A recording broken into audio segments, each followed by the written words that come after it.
Do you know why the Apostle Paul once nearly died from a venomous snake bite? Although at the time it looked like nothing more than an accident, behind it was a declaration from God to the world. Acts 28, 1-6 records it clearly. At that time, Paul had just survived a terrifying shipwreck. He had originally been taken to Rome as a prisoner, but along the way they were caught in a massive storm, and the whole ship was torn apart by the darkness and the raging waves, almost completely destroyed. Everyone thought that this time, no one would survive. But in the end, just as Paul had said beforehand, although the ship was lost, every person on board was spared.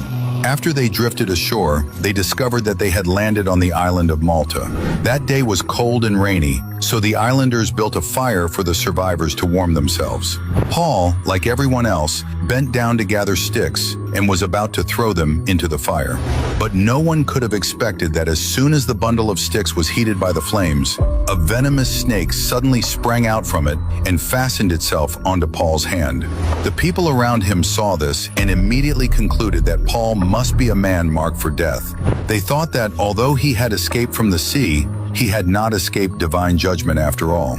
So everyone kept staring at him, waiting to see him collapse from the poison, swell up, fall down, and die right there in front of them. But to everyone's shock, Paul simply shook the snake off into the fire and kept standing there as though nothing had happened. As time passed, he did not collapse, and there was not even the slightest sign that anything was wrong with him.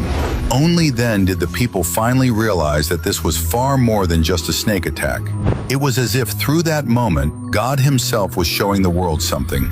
If a person is still within his will, not even death can take that person away so easily. So the truly astonishing part of this passage is not that Paul was lucky, but that God openly revealed before everyone that the one he chooses to preserve cannot be brought down by a snake and cannot be swallowed by the storm. When God's plan is not yet finished, no attack can become the final outcome. If you also believe that God's will is greater than every danger, write Amen in the comments and share this video as well so that more people will know when God does not let go, not even a venomous snake has the right to end a person's life.